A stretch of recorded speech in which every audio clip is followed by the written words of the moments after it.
Donc, alors, Bezrat Hashem, comme on a dit, aujourd'hui on va parler de la Halachot Purim. Alors c'est samedi soir, Bezrat Hashem, et on va parler un peu de tout la Halachot, juste avant, pendant et un peu après aussi. Alors tout d'abord, comme vous savez, à une époque, à la fin du premier exil, juste avant le peuple d'Israël revient à son pays, il y avait un décret méchant qui a été décrété sur tout un peuple, les Hashmid, les Harog, les Abed, tuer, anéantir, effacer le souvenir d'Am Israël. Et après, Baruch Hashem, le décret a tourné et Am Israël a été sauvé. Alors tout d'abord, le jour, comme vous savez l'histoire, on lit la Megillah, mais ça a l'air, quand on lit la Megillah se lit en 30 minutes, 45 minutes. Et ça a l'air comme si c'était une histoire d'un jour, d'une semaine, d'un an. Pas du tout. Toute l'histoire de la Megillah a pris 9 ans de temps. Regardez le début de la Megillah. Le début de la Megillah commence à la 3e année du règne de Achashverosh. Et la Megillah s'est finie au 12e année, c'est ça, du règne d'Achashverosh. Ça veut dire que c'est une histoire de 9 ans. C'est pas une histoire de jour, aujourd'hui, lendemain. C'est une histoire vite comme ça. Nous, on la lit vite. Mais en vérité, ça a pris un peu du temps. Alors voilà, toute cette histoire qui arrive à Man, à la fin juste avant la 9e année, à la 8e année, il prépare un décret méchant contre le juif pour tuer et anéantir le peuple, le Ham Israël. Et il a réussi presque. Il a réussi parce qu'il a eu l'accord du roi. Il a eu tout ce qu'il faut. Alors il s'est préparé en avance d'un an. Il a envoyé des messagers partout dans le monde, là où il régnait Achashverosh. Et la Gemara dit Achashverosh régnait sur tout le monde. 127 pays, à l'époque ça faisait tout le monde. Et là, il envoie des messages en disant que le 13 Adar, le 13e jour de Adar, tout le nation du monde ont le droit de tuer le juif. Pas seulement qu'ils ont le droit, c'était une mitzvah. Et là, Chachamim disent que c'était une période très triste, une année très triste pour le peuple juif parce qu'ils étaient d'abord menacés. Les goïms venaient chez eux et le voisin disait aux juifs, tu sais, dans quelques mois, je vais te prendre la maison. Et l'autre qui disait, dans quelques mois, de te tuer, ça serait permis selon la loi. Et c'était vrai tout ça. Et les Juifs ont prié, les Juifs ont plaidé et ils ont regretté, ils ont fait tchouva et le décret s'est retourné. Haman a été pendu, Mordechai a eu l'accord du roi de écrire ce qu'il veut. Le décret ne pouvait pas être annulé. Ça veut dire Achashverosh ne pouvait pas annuler son décret, mais il a donné permission à Mordechai d'écrire ce qu'il veut. Et là Mordechai a réécrit une autre lettre qui a été envoyé encore partout dans le monde, que les Juifs ont le droit de se protéger, ça, et se défendre. Et là, les goïms ne savaient plus quoi croire. Est-ce qu'ils vont croire la première lettre? Est-ce qu'ils vont croire la 12e? Alors les goïms ne savaient plus quoi faire. Et là, le 13 Adar, le jour où le décret a dû être exécuté, les Juifs se sont défendus, et là, ils ont tué 75 000 non-juifs partout dans le monde, ceux qui leur ont menacé. Alors le miracle s'est produit le 13 Adar où ils ont fait la guerre, et ils étaient à jeun quand ils ont fait cette guerre. Ils ont gagné la guerre, et la Megillah dit, le 14 du Adar, ils se sont reposés. Après, Esther, la reine, elle demande à Achashverosh qu'il y a encore des ennemis qui se cachent à Shushan. Shushan, c'était la ville capitale à l'époque, là où ce qui régnait à Achashverosh. Et il lui dit, il y a encore des ennemis d'Israël qui se cachent dans ce pays. Donnez-nous le droit de nous défendre. Et il leur a accordé le droit de se défendre. Et voilà, le lendemain, 500 autres ennemis ont été tués. Là, Esther, elle appelle, l'année d'après, Esther appelle tous les sages d'Am Israël et elle leur demande d'écrire la Megillah. Qu'on écrit une Megillah, qu'on écrit l'histoire de Esther. Et là, les Chachamim ont objecté. Ils ont dit pourquoi? Pourquoi tu veux l'écrire dans l'histoire? Pourquoi tu veux que les gens se rappellent cette histoire? Peut-être un jour un non-juif verra cette histoire et il va dire, ah, ils les ont pas réussi à tuer, nous on va le tuer. C'est ça? Et là, Esther et Mordechai ont insisté qu'on fixe une fête ce jour-là qu'ils se sont reposés et que ça tourne vraiment un livre parmi les 24 livres de la Torah et avec tant qu'elle a insisté, elle et Mordechai, à la fin ça a été accepté, ça a tourné à une fête.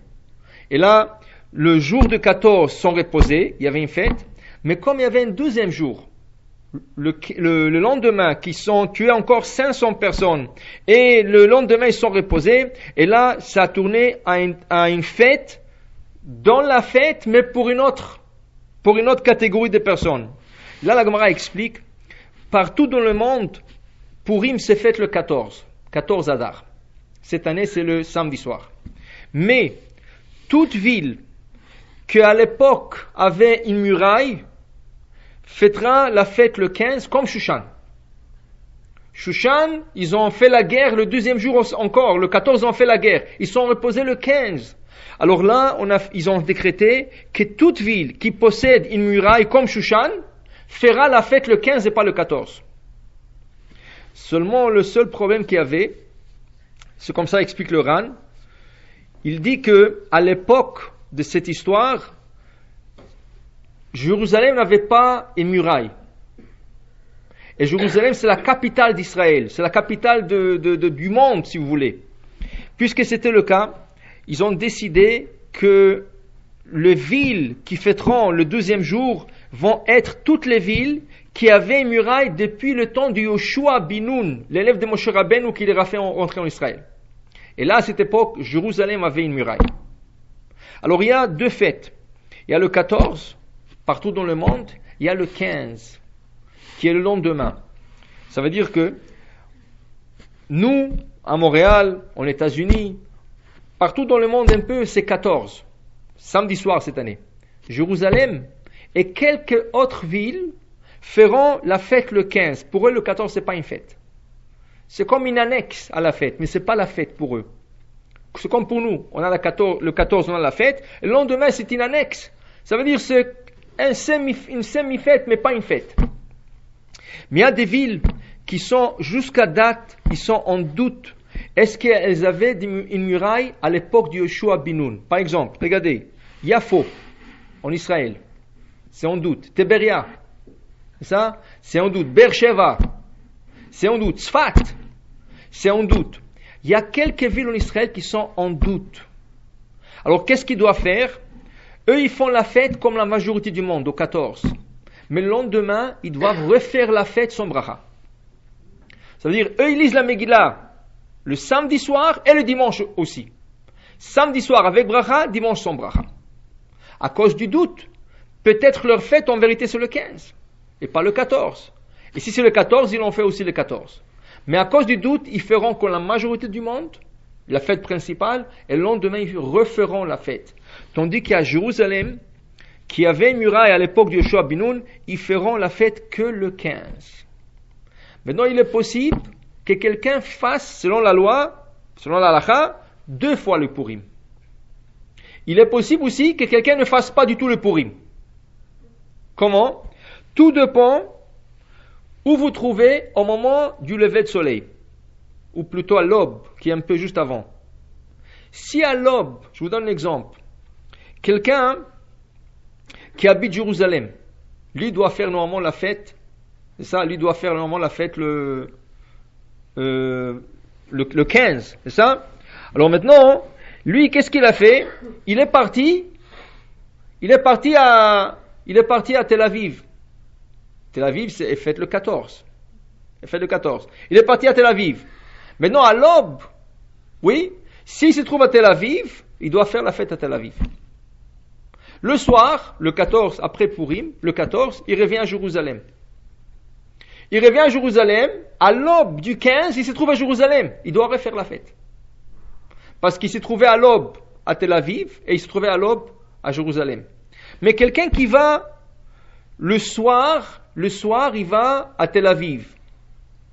mais juste avant que le soleil monte, il retourne à Jérusalem. Alors il ne faut pas le 14.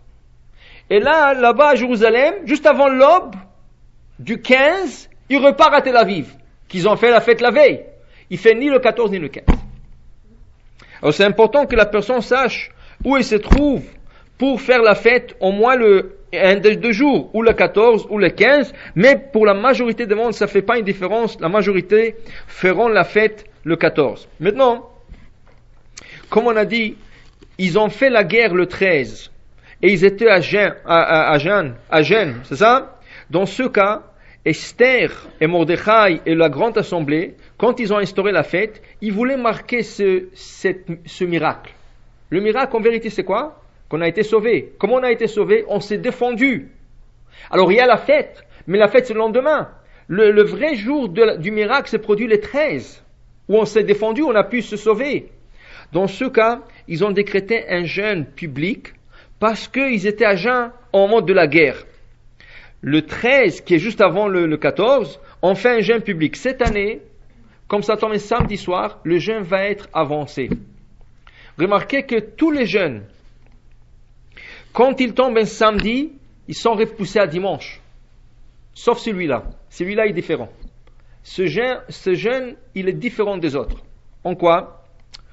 Tous les jeûnes que nous avons dans le calendrier et dans l'histoire juive ont été décidés à cause d'un malheur qui est arrivé à cette époque. Par exemple, 9 Av, c'est la destruction du temple. 17 Tammuz, ils ont défoncé la muraille de Jérusalem. Le 10 Tevet, encore, il y avait la traduction de la Torah, il y avait plusieurs malheurs qui sont arrivés. Tous ces jeunes-là, quand ils tombent le samedi, on leur dit, bon, vous allez être repoussés à un dimanche. On ne veut pas avancer un malheur. Une malheur, on essaie on ne veut pas avancer un malheur, on essaie de la repousser. Et peut-être, entre-temps, Mashiach va venir, on n'aura pas à gêner. Tandis que, Tanit Esther, le jeûne de Esther, c'est pas à cause d'un malheur. C'est à cause du miracle qu'ils ont décrété. Dans ce cas, on peut l'avancer.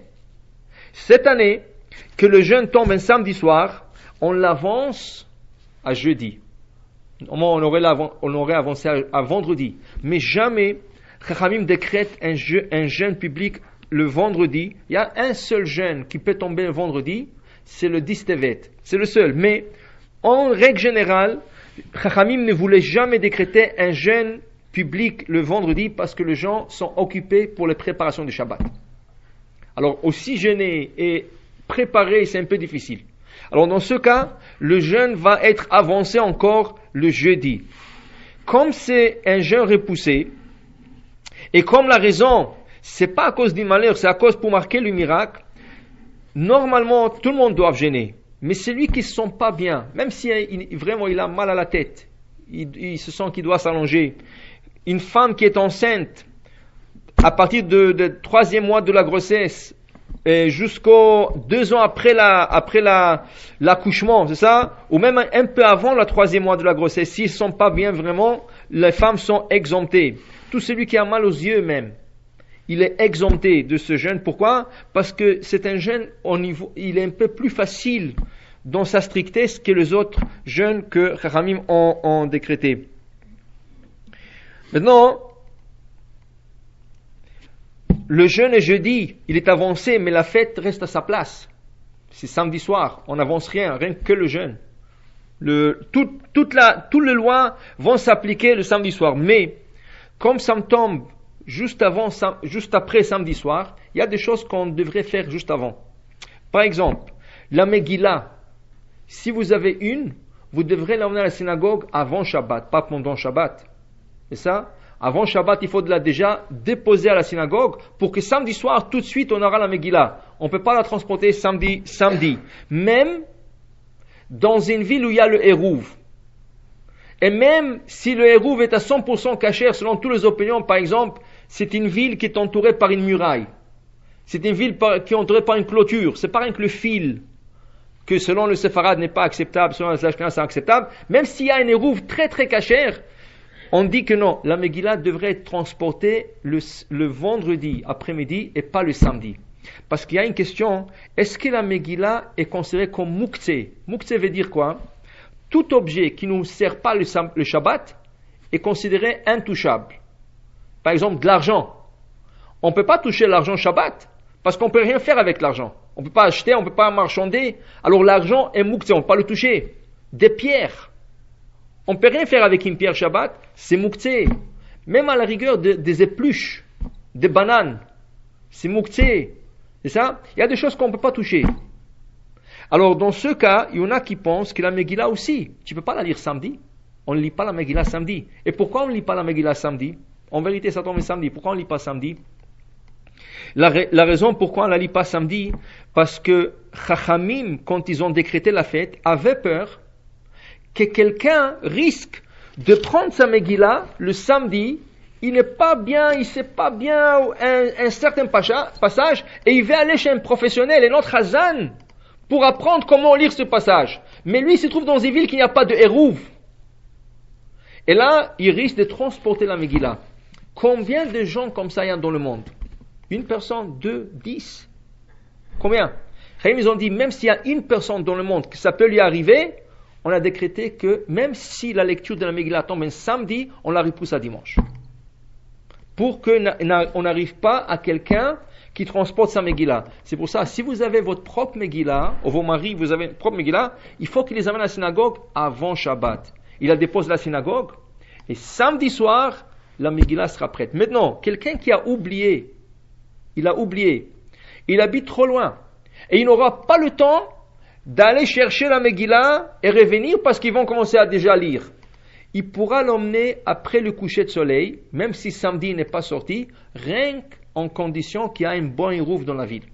S'il y a un Hérouv dans la ville, et lui il peut envoyer quelqu'un, par exemple son fils, qui est moins que Bar Mitzvah, il peut aller chercher et emmener la Megillah quand le soleil commence à se coucher. Même si samedi soir n'est pas encore arrivé, le soleil commence à se coucher samedi soir, il peut déjà aller chercher la Megillah, mais a priori, il vaut mieux avoir la Megillah sur place le vendredi après-midi. Maintenant, des autres mitzvot qu'on devrait faire cette année, particulièrement avant Shabbat.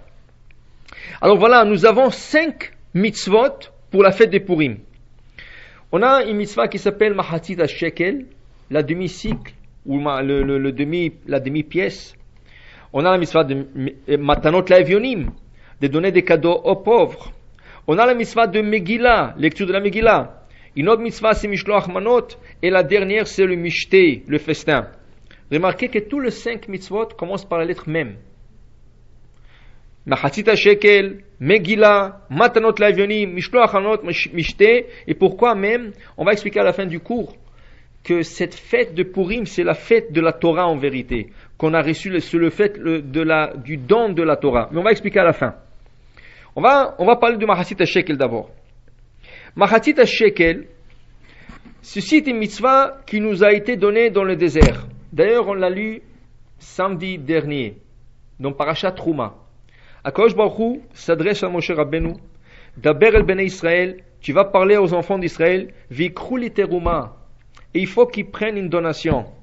Maintenant, il y avait 3 donations, dit Rashi. Il y avait des donations obligatoires.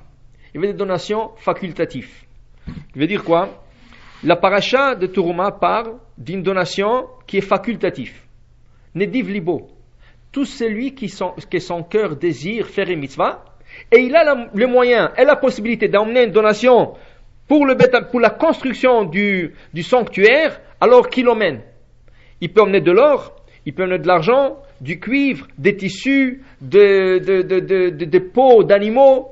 Il y a 13 matériaux que la paracha exige qu'on emmène, et tout celui qui désire. Celui qui ne désire pas, celui qui n'a pas, il n'a pas l'obligation de l'emmener. Ça, c'est une donation qu'il y avait. Il y avait une deuxième donation.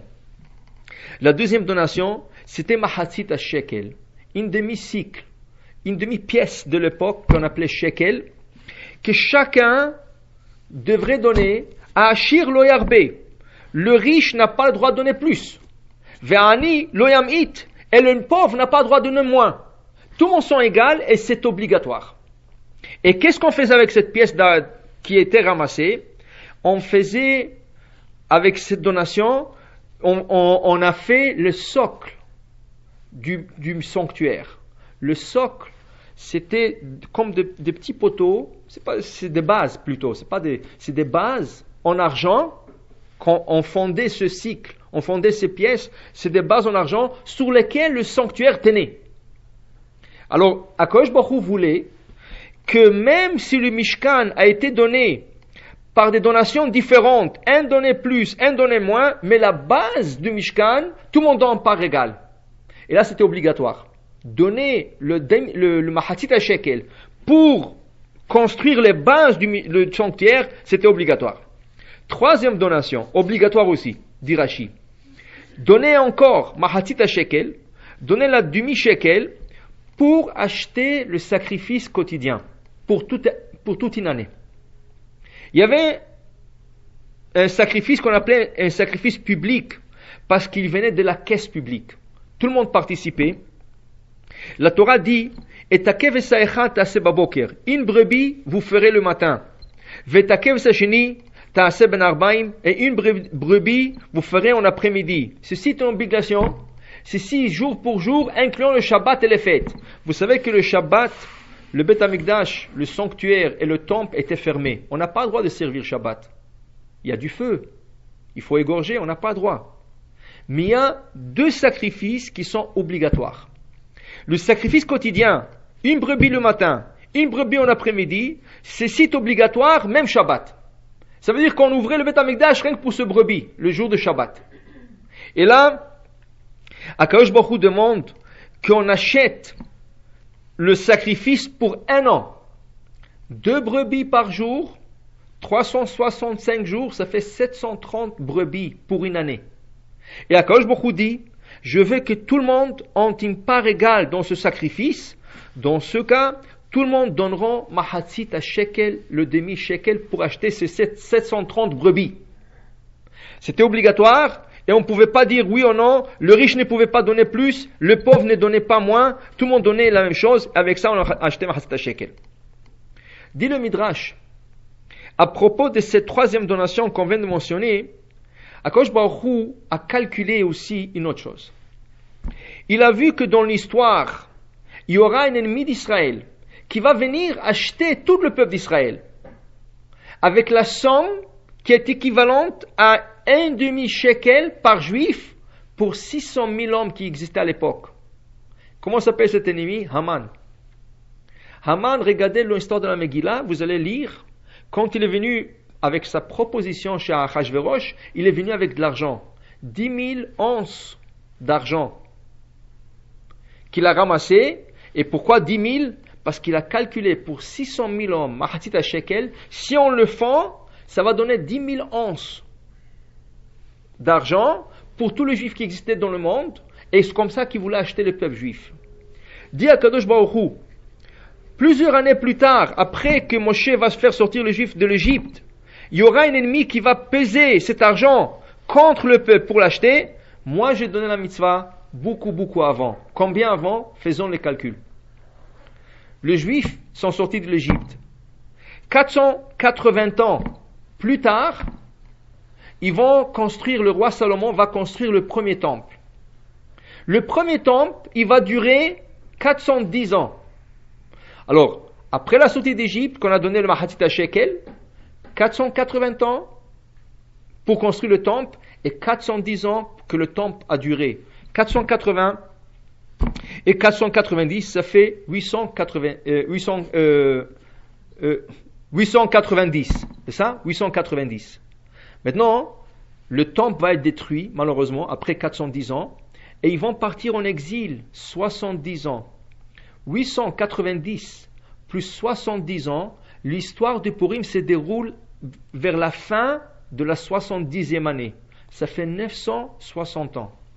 Akadosh Baruch Hu nous a donné cette mitzvah de Mahatzit à shekel 960 ans avant qu'Aman a donné cette pièce. Akadosh Baruch Hu a déjà calculé l'histoire.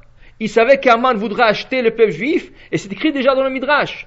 C'est pas rien que pour acheter le sacrifice. Ça, c'est une raison. Mais la raison qui se cache derrière, c'est pour vous sauver tout le peuple du décret de Haman. Pour vous dire, c'est tellement important cette mitzvah, Cette mitzvah, c'est comme qu'on appelle Pidyon Nefesh. Malheureusement, chas v'shalom, s'il y a quelqu'un qui est gravement malade, on essaie de lui faire Pidyon Nefesh. Pidyon Nefesh, ça veut dire on essaie de lui acheter l'âme. Des fois, il lui change le nom à cette personne. Il s'appelle, je sais pas, il s'appelle Reuven, alors il ajoute un nom. Reuven Chaim, Reuven Raphaël, quelque chose qui signifie la guérison. En plus de ça, on essaie de faire à cette personne ce qu'on appelle Pidyon Nefesh. Avec certaines pièces d'argent, il y a une certaine cérémonie qui se fait, on rachète l'âme de cette personne pour que le décret, s'il y a un décret sur lui, que le décret soit changé. Le Mahatzit HaShekel, c'est comme Pidyon Nefesh. Ça veut dire que c'est obligatoire. On ne peut pas dire non, je ne vais pas donner, c'est pour vous. C'est pas une question, c'est une question pour votre âme. C'est ça, quand nous sauve d'un décret, et c'est sûr qu'il faut le donner. Combien il faut donner?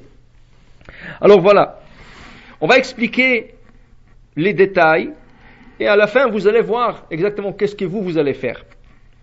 En vérité, dans le désert, le Mahatzit HaShekel, c'était que pour 2 hommes. Si on regarde la Torah, c'est que pour 2 hommes. Et en plus de ça, les hommes qui donnaient, ils avaient que 20 ans et plus.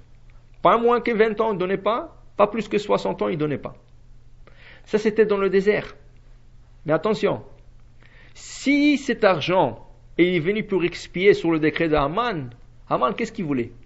Est-ce qu'il a visé que les hommes de 20 ans à 60 ans? Est-ce qu'il a visé que les hommes? Non.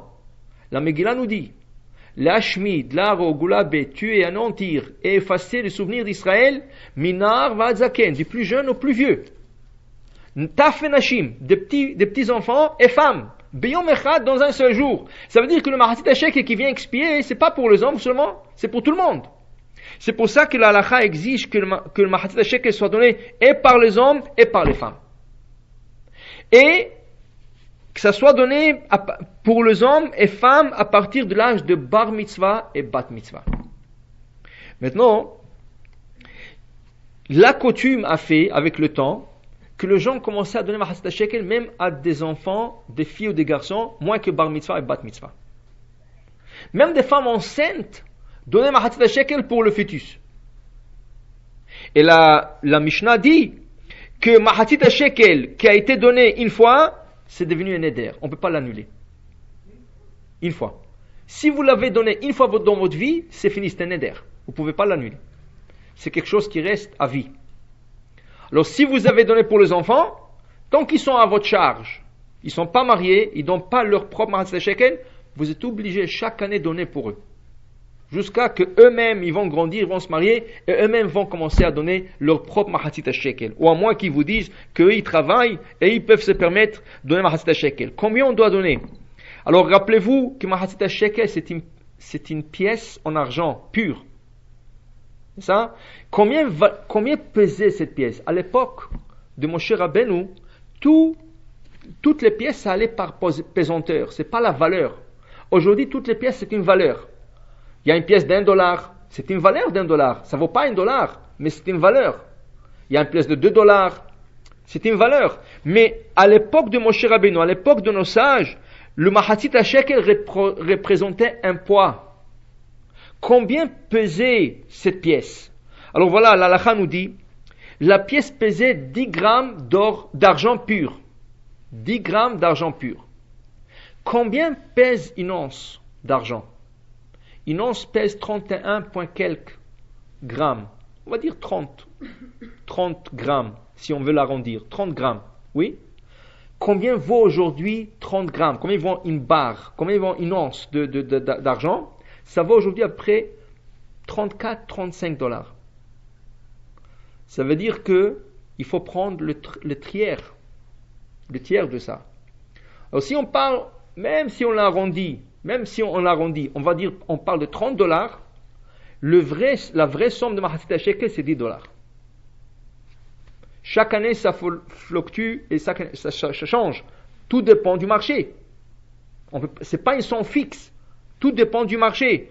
Aujourd'hui, c'est 34 $ à peu près. 34, 33, 35, ça dépend. Mais même si on l'arrondit, c'est 30 $ l'once. Ça veut dire 10 $. Le Mahatzit HaShekel, le poids de Mahatzit HaShekel. C'est pour cela.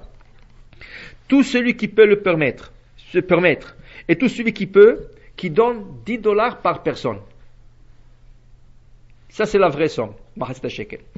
Celui qui ne peut pas, au moins peut-être donner pour le chef des familles, le père et la mère. Les enfants, ce que vous pouvez, $5, $1, tout ce que vous pouvez. Ça. Mais celui qui peut le faire, il doit donner ce mahassid shekel. Pourquoi? De toute façon, cet argent servira à la tzedaka pour l'étude de la Torah. Comme c'est pour expier l'âme, on le donnera à des gens pauvres qui étudient la Torah. Alors, si vous avez la possibilité, c'est $10 par personne.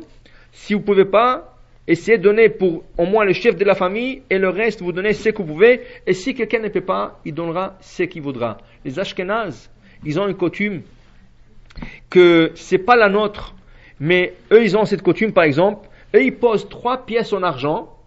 Ils achètent ça, je crois, à la poste, au bureau de poste. Ils achètent 3 pièces en argent et ils le posent dans un panier sur la teva. Et là, le gens ramasse les 3 pièces en argent et ils disent, je l'ai acheté, c'est à moi. Et ils déposent ça dans la boîte, ils disent, voilà, je donnais les 3 pièces, mahassid shekel. Et après, dans une autre boîte, ils posent la somme qu'ils veulent. Le Mishnah Berurah, qui était Ashkenaz, il n'est pas vraiment content de cette coutume, mais il dit, bon, chacun donnera ce qu'il pourra. On ne peut pas forcer les gens, pas le dire, c'est une obligation. Mais rappelez-vous, mahassid shekel, on a intérêt à donner. C'est comme pidyon nefesh, c'est une expiation sur l'âme, alors on a intérêt de le donner et de le diriger vers le bon endroit. Ça, c'est la mitzvah de mahassid shekel. Cette mitzvah devrait se faire avant la lecture de la Megillah. Mais la lecture de la Megillah cette année, c'est le samedi soir. On ne peut pas le donner samedi soir, parce qu'on n'a pas le temps d'aller à la maison chercher l'argent. Tout de suite, dès que samedi se termine, on commence la lecture de la Megillah. Alors dans ce cas, on le fera, selon le décisionnaire, on le fera jeudi, quand on fait le jeûne de Esther. Quand on lit le jeûne d'Esther, on le fera jeudi. Celui qui l'a raté, il pourra le faire toujours vendredi. Celui qui l'a raté, il pourra le faire dimanche, avant la lecture de la Megillah. Mais vraiment, la Gemara dit, Zrizin, Magdim Mitzvot. Ceux qui se précipitent, ils font toujours la mitzvah bien et vite, alors ça serait bien de le faire le jeudi. Maintenant, une autre chose qu'il faut donner à Purim, c'est Matanot Laevionim. Regardez et faites attention la fin de la Megillah. Quand Mordechai et Esther vont décréter cette fête avec le sage de la génération, ils ont dit que tout le monde doit être content. Tout le monde doit être joyeux, tout le monde doit se réjouir dans cette fête de Purim. Alors les pauvres qui n'ont pas de moyens, ils vont être tristes. C'est pour ça que nous avons l'obligation de donner 2 cadeaux à 2 pauvres pour qu'ils puissent acheter le repas du Purim. Pour qu'eux aussi puissent faire le Mishte Purim, acheter le repas et réjouir à toute leur famille. Et tout ça doit se donner le jour de Purim. Ça veut dire on parle de dimanche. Mais encore mieux, celui qui peut le donner le jeudi, c'est ça? Avant, comme ça on peut leur déjà donner. On leur donne et ils font leurs achats pour qu'ils soient pas eux aussi, ils dépendent pas la dernière minute. Ils savent pas s'ils vont recevoir, ils pourront pas recevoir, est-ce qu'ils vont faire la fête ou non. Alors pour leur donner cette joie aussi, ça serait bien de leur s'acquitter de ce devoir le jeudi. Maintenant, combien il faut donner? Alors la somme suggérée, c'est $5 par personne. Ça veut dire par pauvre. 2 pauvres. Alors c'est encore 2 pauvres, c'est $10 par personne, pour qu'eux aussi ils puissent acheter du pain. Une challah, c'est combien sera là aujourd'hui? Je sais pas, $3 et demi, c'est ça? Une petite bouteille de jus de raisin au jus, ça, un œuf. Alors vraiment, $5, c'est le minimum qu'on peut leur donner pour faire un petit repas de Purim. Alors, 2 personnes, ça veut dire que chaque personne devrait donner $10. Maintenant, cette mitzvah s'applique à tous ceux qui sont bar mitzvah et bat mitzvah. Ceux qui sont moins que ça, ils ne sont pas obligés de donner. Mais ceux qui sont bar mitzvah et bat mitzvah, eux, ils doivent donner pour s'acquitter de cette mitzvah qu'on appelle matanot laevionim, des cadeaux aux pauvres. Maintenant, la 3e mitzvah que nous avons, c'est la mitzvah de Mishloach Manot. Mishloach Manot, ça veut dire d'envoyer des cadeaux. Un des choses que Esther a demandé à Mordechai et aux sages, qu'on envoie des cadeaux pour se réjouir un à l'autre et pour montrer l'amour un vers l'autre. Pourquoi? Regardez l'argument que Haman il va utiliser auprès d'Achashverosh pour tuer les Juifs. Il lui dit, Yeshno am echad mefuzar umforad bechol ha'amim. Il y a un peuple mefuzar, il est dispersé, ils sont désunis, ils s'aiment pas un l'autre, et ils sont partout dans le monde. Alors, puisqu'il a dit que nous sommes pas unis, nous sommes dispersés, on n'aime pas l'un l'autre, on doit montrer le contraire. Tout ce que lui il a dit, on doit montrer le contraire. Dans ce cas, Esther et Mordechai ont instauré qu'on envoie de cadeaux un à l'autre pour montrer l'amour et l'amitié durant le jour de Purim pour contrebalancer tout le lashon hara qu'Haman faisait contre le peuple juif. Ce cadeau, ça, c'est une par personne. Ça veut dire un mishloach manot par personne. Chaque personne envoie à un ami. Tout celui qui veut envoyer plus, il peut, mais l'obligation c'est un cadeau. Le cadeau doit consister de 2 aliments. Ça veut dire que c'est des choses qui sont comestibles, quelque chose qui peut être mangé le jour de Soudat Purim, si c'est possible. On ne peut pas envoyer des cadeaux comme tels. Par exemple, le Rav Ovadia Yosef dit, on ne peut pas envoyer, par exemple, des habits. Il veut envoyer une chemise à quelqu'un, ou une robe. Et ça, c'est un cadeau, mais c'est pas le cadeau de Purim. Et ça, il peut le faire un autre temps. Même, il dit Rav Ovadia Yosef, même un paquet de cigarettes, c'est pas un cadeau. Il dit, il y a beaucoup de fumeurs. Il dit oui. Mais est-ce que tu peux faire la mitzvah de Purim avec une cigarette? On ne peut pas faire un festin avec une cigarette. Ça? Dans ce cas, de mettre un cadeau de paquet de cigarettes, c'est pas conseillé, mais c'est pas un cadeau non plus. Alors il dit ici, ça doit être vraiment 2 aliments, 2 choses comestibles. Alors il dit ici, normalement c'est deux choses. Qu'est-ce qu'ils envoyaient à l'époque? À l'époque, ils envoyaient de la viande. Ils envoyaient des poissons. Ils envoyaient des mets. C'est ça? Aujourd'hui, ça a tout changé.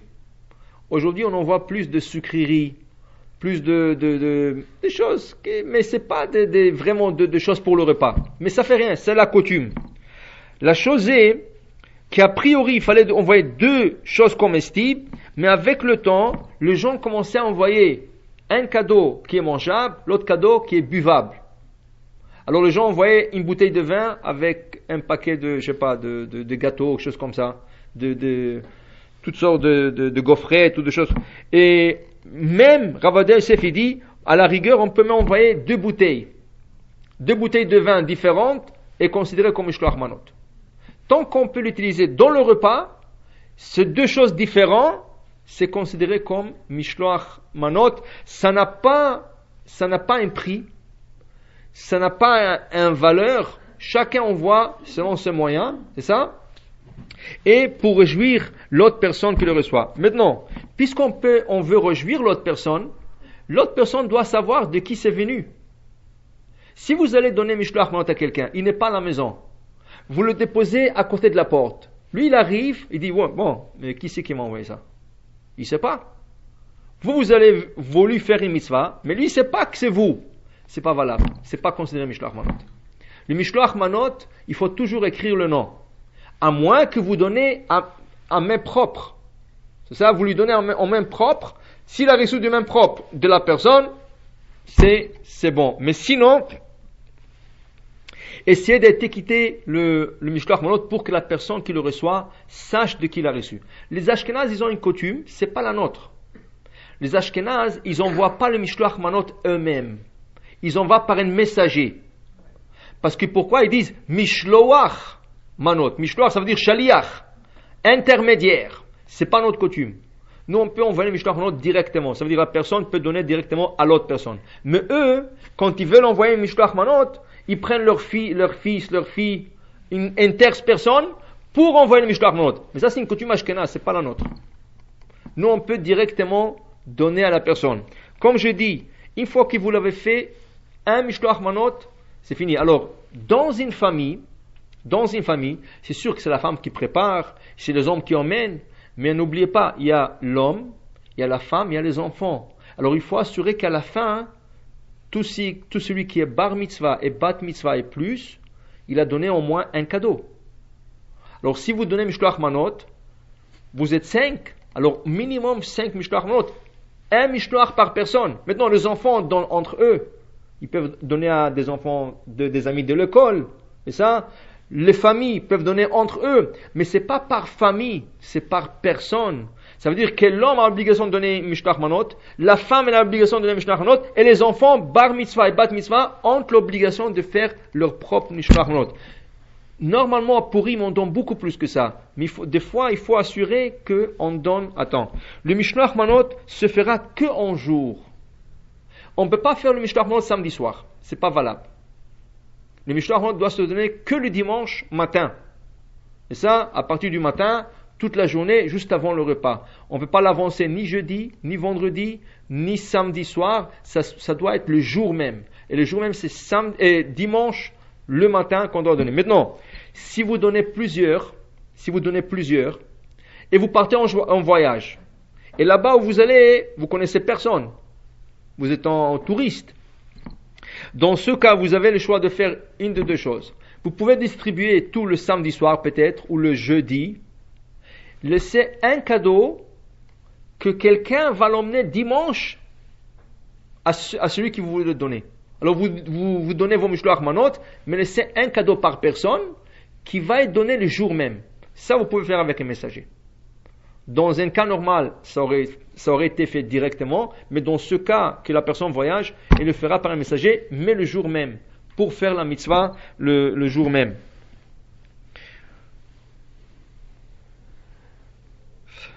Alors ça, c'est le mishloach manot. Maintenant, une autre mitzvah, c'est la lecture de la Megillah. La Gemara dit, viens voir à quel point est important la lecture de la Megillah.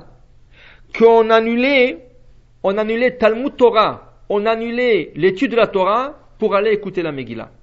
Sachez que la Gemara explique qu'il n'y a pas, dans les 613 mitzvot que nous avons, il n'y a pas une mitzvah plus grande que l'étude de la Torah. Talmud Torah keneged kulam, c'est la plus grande mitzvah qui peut exister dans les 613 mitzvot. Le Yetzer Hara d'ailleurs le sait. Et c'est pour ça que le mauvais penchant, le Yetzer Hara, essaiera toujours vous faire des mitzvot, mais pas étudier la Torah. Il va vous dire toujours, regarde, cette personne a besoin de l'aide, va l'aider. Et vous allez courir l'aider. C'est une mitzvah, c'est sûr. Mais cette mitzvah ne vaut pas le temps que vous avez couru et faire la mitzvah et que vous êtes assis et étudié. C'est pas la même chose. N'importe quelle mitzvah ne vaut pas Talmud Torah. Alors la Gemara dit, la Megillah est tellement importante que Bet Rabbi Yehuda Anassi, il avait 1000 élèves et plus, il arrêtait l'étude, il disait à tout le monde, fermez les livres et allez-y écouter la Megillah. Pourquoi? Parce qu'on trouve que même le Kohanim qui faisait le service du temple arrêtaient leur service du temple pour aller écouter la Megillah. Tout le monde allait écouter la Megillah.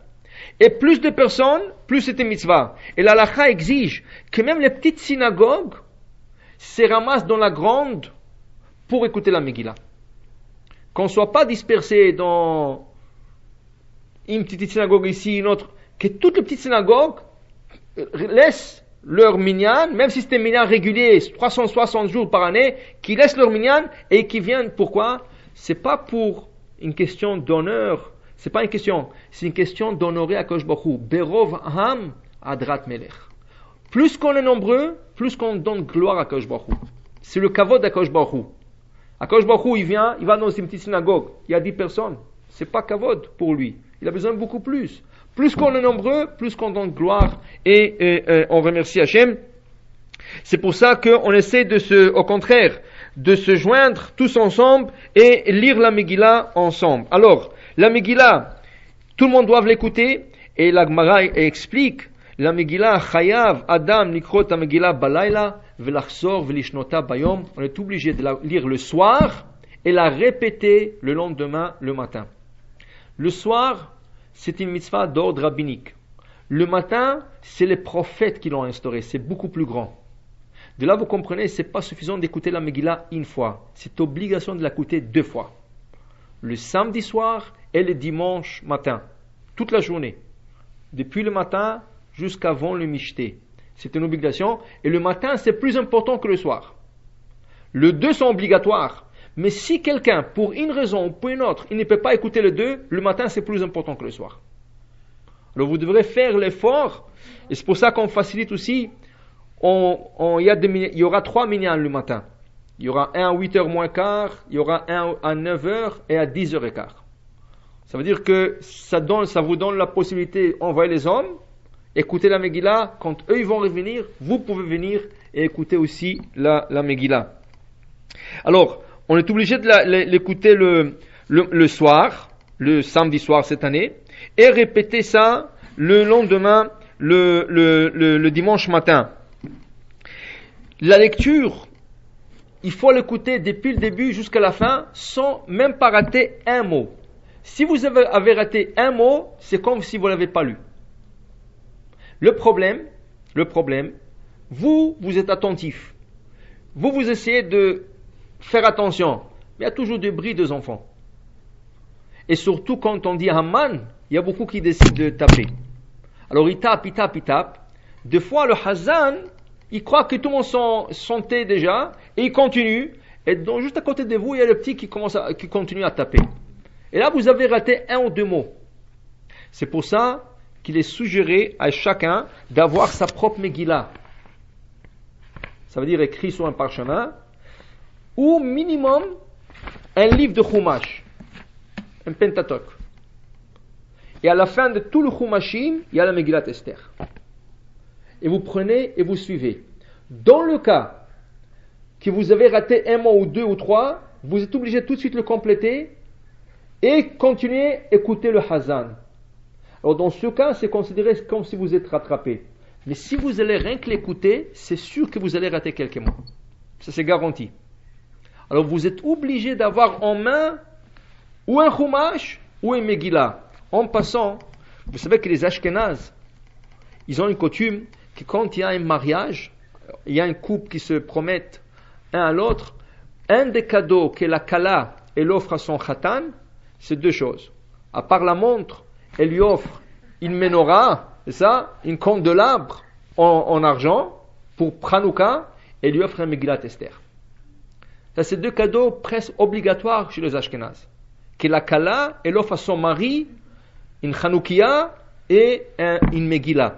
Ça c'est parce que Hanouka, il faut allumer Hanouka, et Megillat Esther, il faut l'écouter. Alors, il lui offre déjà la Megillah. Si vous avez jamais pensé sur un cadeau pour votre mari, achetez une Megillah.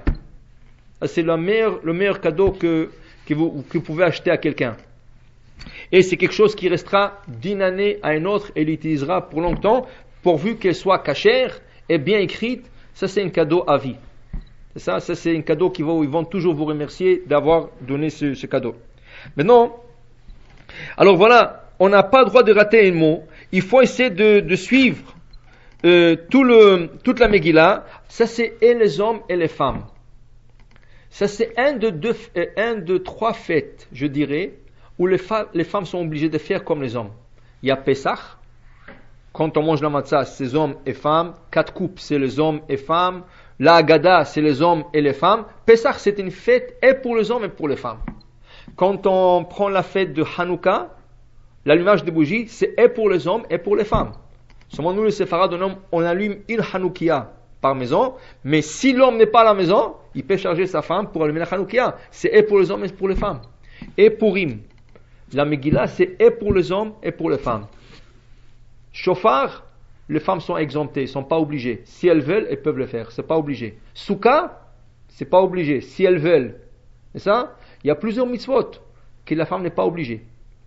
Mais ces 3 fêtes, et surtout Purim, c'est une fête où les femmes sont obligées. C'est pour cela, tous les halachot écrits dans le Shulchan Aruch pour les hommes seront appliqués aux femmes. La seule chose qui est marquée dans l'halakha, les femmes peuvent lire la Megillah pour elles-mêmes.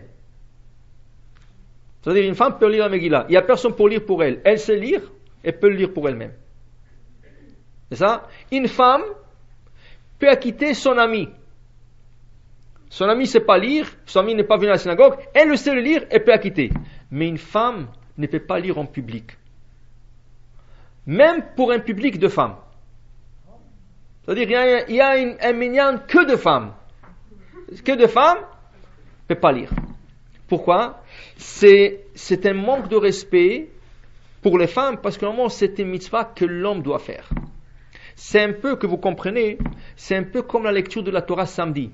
Vous savez que la femme, si elle sait lire, elle peut lire la Torah. Techniquement. Si la femme, elle sait lire, elle peut lire la Torah. Si la femme, elle aurait voulu, ça veut dire s'il n'y aurait pas un décret, la femme aurait pu monter à la Torah. Comme on appelle Reuven et Shimon et Lévi Yehuda, on aurait appelé Madame telle et Madame telle, Madame telle. Mais imaginez-vous un peu, ça va devenir quoi? C'est exactement l'idée réformiste. Les réformistes, c'est comme ça a commencé. Donner une égalité aux hommes et aux femmes. Alors ça a commencé à appeler les femmes de la Hazara pour monter à la Torah, et aujourd'hui ils s'assoient tous ensemble. Et après il y a le micro, et après il y a la femme rabbi, c'est ça? Il y a 2 semaines j'ai vu une femme, je ne croyais pas, avec kippa, avec talit, je dis wow. C'est ça? Pour vous dire que, alors même si c'était mignon que de femmes, on ne lit pas. Ça, on ne lit pas la Megillah, ça veut dire la femme ne lira pas la Megillah pour garder une certaine coutume. Et cette coutume nous préserve. Regardez les femmes aujourd'hui, vous avez vu il y a 2 ans la grande discussion qu'il y avait dans les journaux, il y a les femmes réformistes qu'elles sont venues faire le minyan dans le kotel. Il y avait toute une bataille. Toute une bataille. Comment? Pourquoi ils les ont arrêtés? Baruch Hashem. Sérieusement. Mais pourquoi? Non, je comprends, mais je veux dire, normalement, elles n'ont pas le droit, d'accord. Est-ce que c'est parce que c'est au kotel qu'ils ont arrêté? C'est l'idée. Oui, non, c'est l'idée. D'abord, le kotel est un endroit public. Okay. D'abord. Deuxièmement, c'est l'idée. Quelle est l'idée qu'une femme pose le tefillin et le tzitzit le matin? La femme, regardez. La femme, il y a 2 raisons pourquoi elle ne met pas le talit et le tzitzit. Il y a 3 même. Ok? Mais une des choses, la Torah a exempté les femmes. Occupe-toi de ton mari et tes enfants. Ça, c'est une chose. Deuxième chose, tu vas dire, non, ça y est, mes enfants sont mariés, moi je n'ai rien à faire, je vais me lever le matin et poser le tefillin. La Gemara explique, le tefillin a besoin d'un corps pur. Que ce soit un homme, que ce soit une femme. La femme, chaque 2 semaines, elle est dans une période impure. C'est déjà une raison pour qu'elle ne le pose pas. 3e raison, la raison que ces femmes-là, je parle de ce groupe spécifique, posent les tefillin, pourquoi? Parce qu'elles veulent une égalité. C'est qui n'existe pas dans la Torah. Ça veut dire, c'est pas que la femme est inférieure, au contraire. Si on va réviser la halachot, on va voir combien la Torah apprécie la femme plus que les hommes. Là, une des preuves, pourquoi la Torah a exempté les femmes de plusieurs mitzvot? Parce qu'elle dit, la femme n'a pas besoin de ça. Ces mitzvot montent directement au ciel. L'homme a besoin de travailler, la femme n'a pas besoin. Akadosh Baruch Hu écoute sa prière directement. Alors elles viennent, elles disent non, on veut l'égalité. On veut être comme les hommes. Ça veut dire que l'idée, depuis le départ, elle n'est pas bonne. L'idée n'est pas basée. Et la preuve, encore, c'est parti de ça, et ça c'est parti trop loin.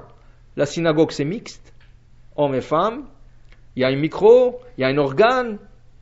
Il y a plein de choses. Il y a une femme qui est rabbin. Ça prend toujours un petit détail pour que ça va plus loin. Chachamim, c'est pour ça qu'ils sont là pour mettre des barrières. Alors, c'est pas être contre les femmes, c'est contre l'idée de ces femmes. Et l'idée de ces femmes, c'est justement se mettre égal aux hommes. C'est pas l'idée. C'est pas l'idée. Alors, dans ce cas, ils les ont arrêtés. C'est ça? Alors, voilà.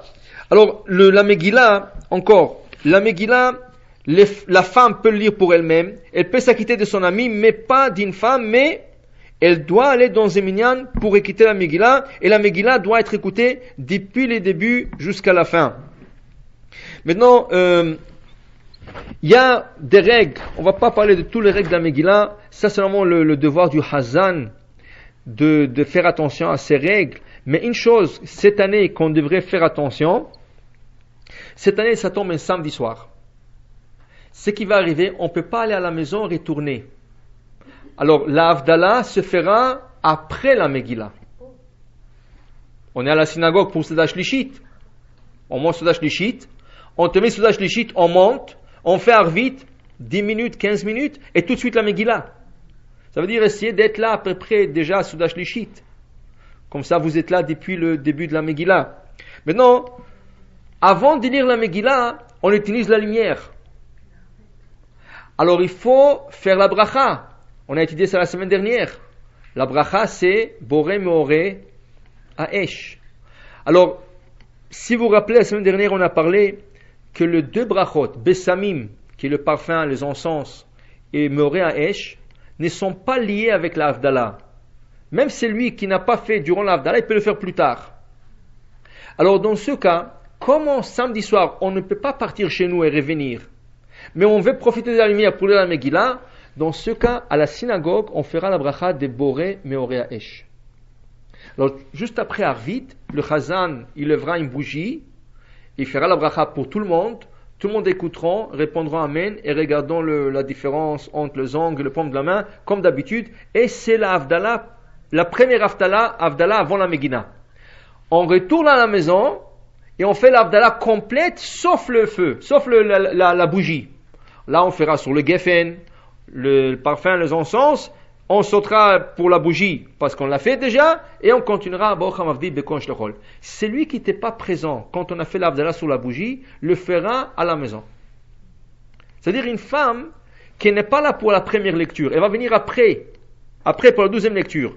Quand son mari viendra à la maison, il fera l'Havdalah, mais quand lui il arrivera, Boré Meoresh, il ne pourra pas le dire, lui il a fait déjà la synagogue.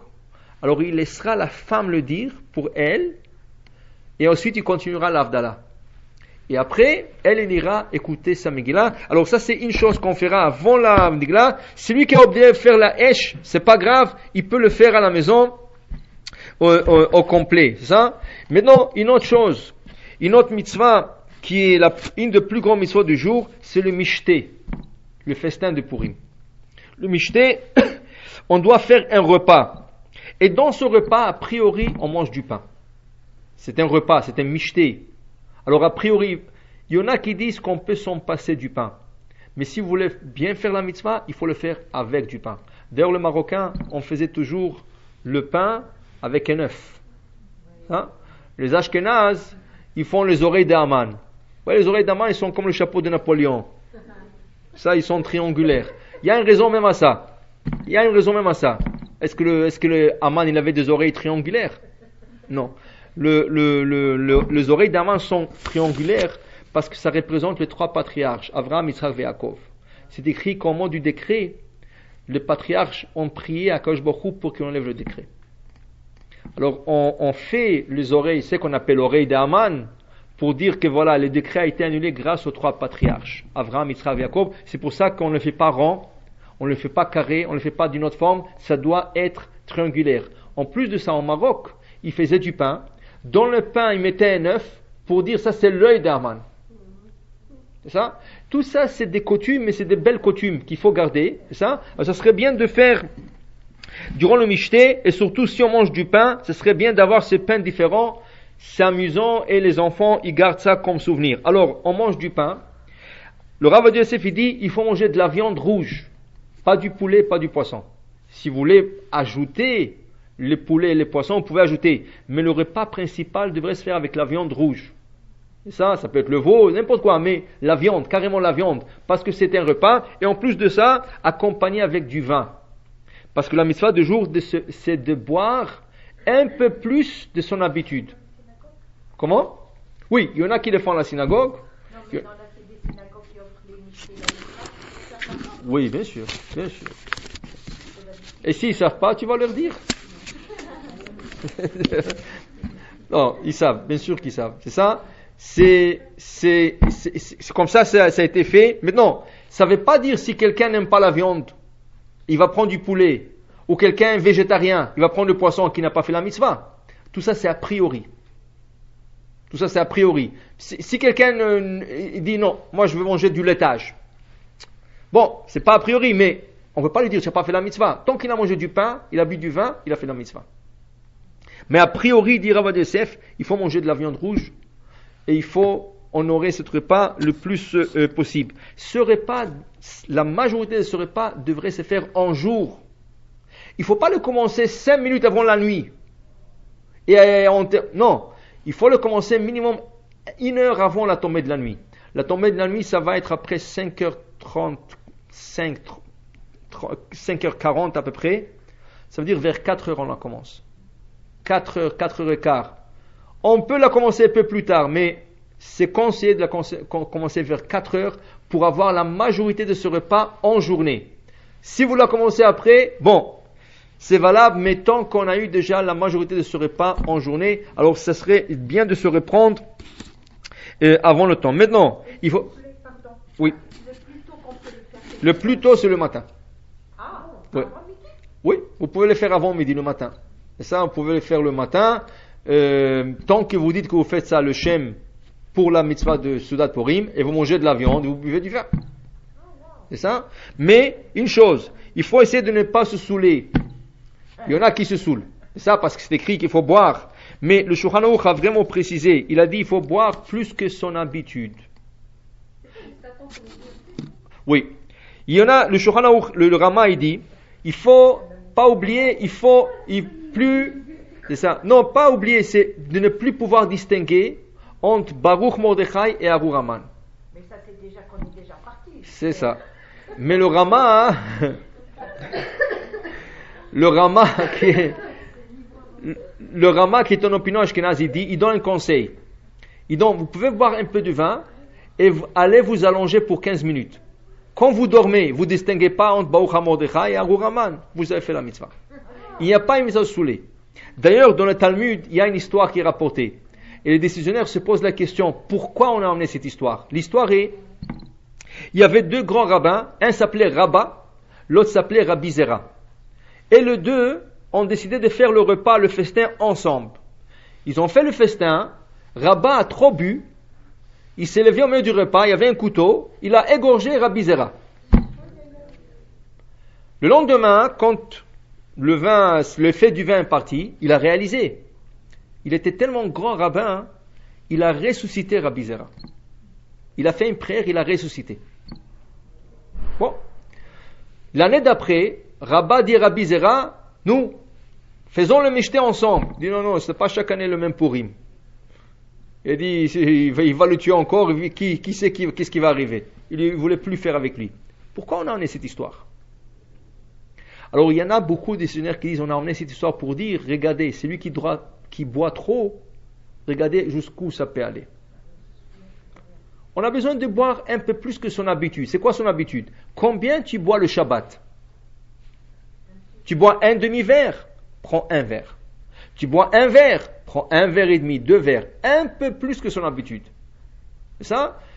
Pas besoin de se saouler. Et celui qui ne supporte pas le vin, bon, alors qu'il va dormir 15-20 minutes, il a fait la mitzvah. Ça. Pour dire qu'il n'y a pas mitzvah de se saouler, cette mitzvah, il faut la faire dans la joie, avec du pain, avec du vin rouge, et autant de personnes possible pour vraiment avoir la simcha et la joie de cette mitzvah, et encore, la faire dans la majorité de la journée. La seule chose qui est exigée dans la halakha aussi, c'est que quand on fait Birkat Hamazon, on dit le texte Alanissim.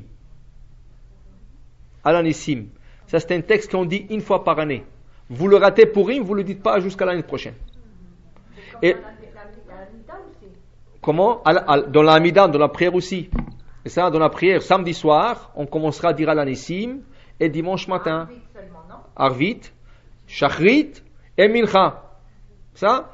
Alors on dira Alanissim. Dans le Birkat Hamazon, du repas du Purim, on dira aussi Alanissim. Mais Alanissim ne se dit pas le samedi soir. Alanissim se dira que le dimanche quand on fait le repas de Purim. Si vous prenez un petit déjeuner, vous ne dites pas Alanissim.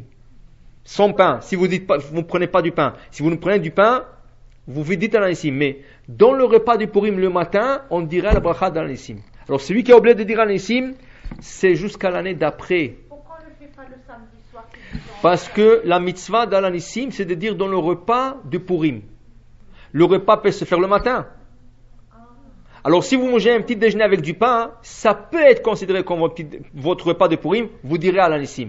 Et si après vous prenez un autre repas, vous direz aussi Alanissim. Ok?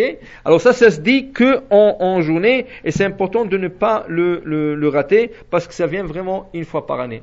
À part ça, voilà, le lendemain du Purim, qui est le dimanche soir et le lundi, c'est plus notre Purim à nous, c'est le Purim à Jérusalem. C'est pour ça, c'est comme une semi-fête. Il n'y a pas de supplication, on ne dit pas Tahanoun ce jour-là, c'est ça? On s'habille encore avec les habits, pour le Shulchan Aruch, le Purim, il faut s'habiller avec les habits de Shabbat. À moins que quelqu'un se déguise, c'est quelque chose d'autre. Mais sinon, il faut s'habiller Shabbat. Il ne faut pas s'habiller en jeans, il faut vraiment porter des habits de Shabbat, c'est une grande fête. Et on va expliquer maintenant pourquoi c'est une grande fête. La raison pourquoi Purim est considéré un de deux fêtes qui vont jamais être annulées, même en temps de Mashiach. Vous savez, quand Mashiach va venir, Bezat Hashem, on espère chaque jour, il n'y aura plus Pesach, il n'y aura plus Shavuot, il n'y aura plus Sukkot, il n'y aura plus le grand fête, il n'y aura que deux fêtes, Hanouka et Purim. C'est les deux fêtes qui vont rester pour nous. Et Purim, pourquoi? Parce que Purim, c'était le jour, après ce grand miracle qui est arrivé, que la Megillah nous dit Kimu vekiblu Yehudim, les Juifs ont accepté sur eux la Torah de nouveau. Ça veut dire quoi? Quand on était devant le Sinaï, et Moshe il voulait nous donner la Torah, on voulait accepter une seule Torah, la Torah écrite. On ne voulait pas la Torah orale. Vous savez qu'il y a deux Torahs. Ils sont une. Une sans l'autre ne vaut rien. La Torah écrite sans la Torah orale, ça vaut rien. Pourquoi? Parce que dans la Torah écrite, il y a des mitzvot qui sont écrits, que si on fait textuel, comme c'est écrit, ça vaut rien. Exemple, c'est écrit, vous allez voir le tzitzit. En Israël, il y a une secte qui font textuellement la Torah. Ils appliquent la Torah textuelle. Ils ne considèrent pas la Torah orale. Alors par exemple, le tzitzit que nous portons, la Torah dit, vous allez le voir. Qu'est-ce qu'ils font eux? Ils ne la portent pas. Ils l'accrochent sur la porte. Ils disent, voilà, il faut la voir. Alors elle est sur la porte accrochée pour la voir. Le tfilim, c'est écrit que les tfilim doivent être entre les yeux. Ils la portent entre les yeux. Mais nous on sait, c'est pas entre les yeux, c'est sur la tête. Et ça au niveau des cheveux. Parce qu'il y a des enseignements que Moshe nous a enseignés par la Torah orale. Et ainsi, il y a plusieurs choses. Les Juifs, quand on était à Sinaï, qu'est-ce qu'on a dit? Naaseh venishma. Nous allons appliquer la Torah d'abord et ensuite on va écouter de quoi il s'agit. C'était un grand mérite pour le peuple juif. Mais c'est écrit qu'Akadosh Baruch Hu a pris la montagne, il les a renversés par-dessus la tête. Si vous acceptez pas la Torah, vous allez mourir là-bas. Comment vous acceptez pas? Il vient de dire Naaseh venishma. Pourquoi il les a forcés, pourquoi il les a renversé la montagne par-dessous la tête? Ils ont dit oui, Naaseh venishma, la Torah écrite, pas la Torah. On veut pas de la Torah orale.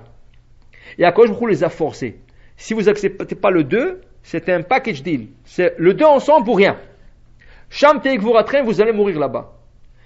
Ils étaient forcés, ils l'ont reçu comme ça. Mais ils étaient pas contents. Au temps de Mordechai et Esther, la Gemara dit qu'ils ont réalisé que sans la Torah orale, la Torah écrite ne vaut rien. Pourquoi? Parce qu'en vérité, la Torah orale, c'est quoi? La Torah orale, c'est des enseignements qui sont dits oralement. Tu dois faire une confiance à un rabbin qui te dit, moi j'ai entendu de ce rabbin, et l'autre il dit, j'ai entendu de ce rabbin, jusqu'à remonter à Moshe Rabbeinu. Comment ça se fait que tous les juifs font le Shabbat le même jour? Pourquoi il n'y a pas un juif qui se réveille un jour et dit, non, le Shabbat c'est le lundi, vous ne savez pas? Comment ça se fait que tous les juifs portent le même filim noir, carré, avec des lanières? Dans la Torah c'est pas écrit tout ça. C'est la Torah orale. Comment ça se fait qu'il n'y a pas un juif au monde qui est désaccord sur ça? Parce que c'est la transmission de la Torah orale. Ils ne voulaient pas ça, les juifs, à l'époque. C'est au temps de Mordechai et Esther qu'ils ont réalisé, sans écouter le rabbin, la Torah ne vaut rien. Il faut écouter le rabbin qui ont la transmission de la Torah oralement. Qui c'est qui a essayé de leur avertir de ne pas faire de faux pas pour ne pas arriver à ce décret? Mordechai. Pourquoi Mordechai a fait le miracle? Parce que c'est lui qui leur a averti quand Haman il a préparé un festin ensemble avec Achashverosh et il a invité les Juifs. Mordechai il leur a dit il ne faut pas qu'ils vous ayez. C'est dangereux pour vous d'aller. Ils ont dit comment? Tu n'es pas social, tu es toujours enfermé dans ta petite 4 coudées. Il faut montrer au gouvernement qu'on est ensemble avec eux, avec les goïms, pour qu'ils ne parlent pas de nous. Et Mordechai dit non, c'est pas caché là-bas. la Megillah dit qu'Achashverosh leur a préparé aussi un festin kasher. Mais qu'est-ce qui est arrivé? Ils ne voulaient pas écouter Mordechai. Ils sont partis, ils ont commencé par le kasher, mais ils ont terminé par le non kosher. Ils sont restés 180 jours. 180 jours, ça fait 6 mois. Un festin, où on a vu un festin de 6 mois? Est-ce que vous avez jamais vu un mariage de 6 mois? Consécutif. Jour et nuit, jour et nuit, jour et nuit. Mordechai leur a dit, comment vous allez faire? Même s'il y aura de kasher, vous allez tenter. Il y aura des images à ne pas voir, il y aura beaucoup de choses. Ils n'ont pas écouté, ils ont tous voté contre lui. Ils sont partis, ils ont commencé par kasher et ils ont terminé par manger non kosher. Il y avait des choses qu'il ne fallait pas voir, qu'ils ont vues. Et c'est ça qui a fait signer le décret contre le peuple juif à l'époque. C'est rien qu'à la fin, quand ils ont écouté Mordechai de jeûner et de faire la guerre pour se défendre, c'est là qu'ils ont gagné. Ils ont dit, voilà, Mordechai, notre Rav, il avait raison. Et c'est là qu'ils ont dit, sans la transmission et sans écouter le Rav, le rabbin de l'époque qui était Mordechai, ça ne marchera pas. Et là, ils ont accepté la Torah orale de nouveau. Ils ont dit, la Torah orale, Naaseh v'nishma, et c'est pour ça que Purim s'annulera jamais. Parce que c'est le jour de don de la Torah, et la Torah la plus importante, qui est la Torah orale, qui nous guide comment appliquer la Torah écrite. C'est pour ça que Purim, sachez que c'est une grande fête. Il ne faut pas la gaspiller en faisant le tour de la journée. C'est écrit même dans la Lacha de Shulchan Aruch. Il faut essayer de trouver un petit temps pour étudier le jour de Purim, que ça se fasse avant le Mishté, c'est ça? Et le plus important, la prière. Si vous avez une prière importante à faire, faites le Purim. Parce que dans le calendrier juif, on dit Purim, il y a une autre fête qui se ressemble, Kippurim. Kippurim, c'est comme Purim. Si on dit que le jour de Kippour, c'est comme Purim, qui est plus grand? Purim ou Kippour? Purim. Parce que Kippour, c'est comme Purim. Si on dit, lui, il est comme lui, c'est-à-dire, lui, c'est le grand, et lui, il essaye de matcher, alors il est comme lui. Dans le calendrier, il y a 2 fêtes, Purim et Kippour. Qu'est-ce qu'on fait Kippour? On prie seulement. On n'a rien à faire. On mange pas, on boit pas, on fait rien. On est toute la journée à la synagogue, on prie. Et Kippour, c'est comme Purim. Alors, c'est quoi la vraie mitzvah de Purim? Prier. Et on dit que toutes les prières sont exaucées le jour de Purim. Alors, votre prière la plus importante, vous la ferez Purim. Que ce soit pour se marier, que ce soit pour la parnassa, que ce soit Refoua Shlema, n'importe quoi, qui vous touche à cœur, qui est la chose que vous voulez vraiment, le jour de Purim, c'est le plus grand jour. Et vous savez, c'est le problème? Le Yetzer Hara, comme on a dit, il ne nous laisse jamais faire les choses importantes. Il nous amène toujours dans des mitzvot, mais qui sont moins importantes que les importantes. Alors il vous fera tourner pour Mishloach Manot. C'est un dimanche. Alors va visiter celui-là, va voir celui-là, va faire ça. Il y a le Mishté. Alors tu vas être occupé. Il faut que vous preniez en main et vous dites non. De telle heure à telle heure, je ne bouge pas. Je prie, c'est ça, je étudie, je fais que pas. Même si ce soit 1 heure, durant tout le 24 heures du Purim, vous avez fait exactement qu'est-ce que les Chachamim ont exigé de faire. Une prière, vous pouvez faire Tilim, une Tilim avec une prière, n'importe quoi. Mais fixez-vous une petite heure pour la prière et pour l'étude juste avant le Mishté. Et c'est la plus grande mitzvah du jour de Purim. Si vous avez des questions. Oui. Les 2 choses qu'on doit donner, l'argent, Machatzit shekel et matanot l'avionim. Pour les pauvres. Comment on les sépare si on les donne à la synagogue? Par exemple, si il y a 2 caisses différents. Il y a 2 paniers différents. Mais si je viens, disons, mercredi ou n'importe quel jour, là, moi je ne viens pas à la synagogue pour la prière. Alors, si moi je vais au bureau, il n'y a pas, moi jamais j'ai trouvé 2 caisses. Tu donnes à Michael et tu lui dis de mettre ça dans cette caisse, l'autre dans l'autre caisse. Qui me dit mon fils? Oui. Mais il ne vient pas à la synagogue. Alors il va venir. Voilà une occasion. Pourquoi? Vous voulez dire le soir? Le soir ou le jeudi soir, oui. Il va venir le jeudi soir pour la Tanit, oui. Ah. Non, et ok, disons, et s'il ne vient pas? Alors vous donnez 2 enveloppes, un pour séparer les 200. C'est ça, tu écris sur l'enveloppe, ça c'est pour ça et ça c'est pour ça. Ok, parce que d'habitude il y a 2 paniers. Exactement. Exactement. Au bureau, il n'y a jamais ça. Oui. C'est bon? Oui. A priori. Sinon, le Chag Sameach, lundi prochain. Pas de quoi. Ah, mais.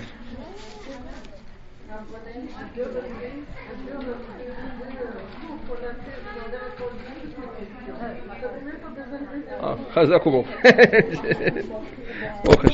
Oui.